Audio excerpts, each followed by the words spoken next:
So today we celebrate the feast of the conversion of St. Paul. And St. Paul is one of those special group of saints, we might say, who have more than one feast dedicated to them. In St. Paul's case, the other one is the one he shares with St. Peter, which we celebrate towards the end of June. That celebrates the particular contributions Peter and Paul made to preaching the gospel and establishing the church.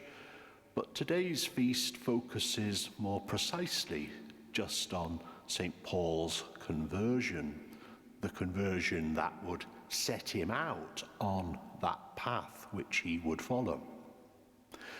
Now, perhaps the idea of a saint needing to convert might sound a little odd to us. It might sound like a contradiction, really. It might sound like calling a square a circle or something like that.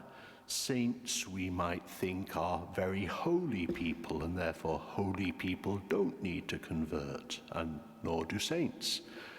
But it's a misunderstanding of what's going on. First, holy people do need to convert. Conversion is a way of turning away from sin and towards God. And that's a process that needs to go on throughout life, because no matter how holy we are, from time to time we sin. And to the extent that we do sin, we turn away from God. Accordingly, to turn back to God, we have to turn away from sin again. And that's conversion.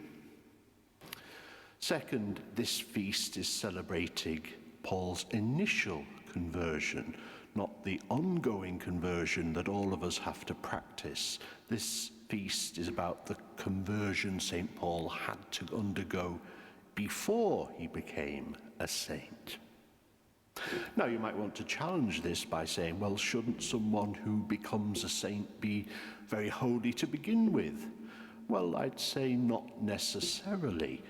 God calls people to serve him because of what they can do with his help, which he gives to them through grace in the sacraments.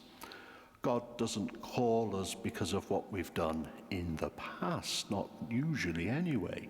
Perhaps a better way of putting it is that God calls us in spite of what we've done in the past, not because of it. And that's what happened with St. Paul. God had an eye to the future, and that's what drew him to Paul. Of course, we still have to acknowledge that St. Paul's conversion was a unique event. It wasn't gradual like many conversions. It was direct and immediate. And Paul actually witnessed the risen Lord. This shook him to his foundations and changed his direction completely. Paul went from persecuting Christians to becoming one of them, and from there he never really looked back. Still, we have to be careful about overstating the difference between Paul's life prior to conversion and his life after it. At the time of his conversion, Paul was a pious Jew. Paul persecuted Christians because he thought they were Jews who were doing the wrong thing. Paul shared the Jewish roots of the earliest Christians. He just needed to recognize that Christ was the one Judaism was waiting for. And once he did and became a Christian, he pursued Christianity with the same enthusiasm he had his Judaism prior to that. To make that move, God had to intervene directly in Paul's life, and that tells us something about conversion. The closer people are to the truth of the faith without accepting it, the more significant the intervention God needs to make to bring them to that faith.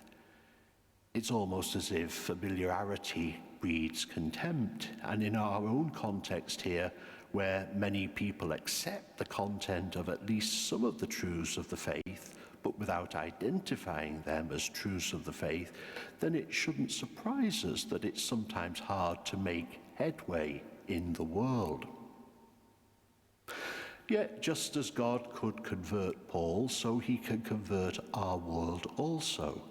And while he does, our task is to remain faithful to the gospel and to help other people come to know Christ in whatever way we can.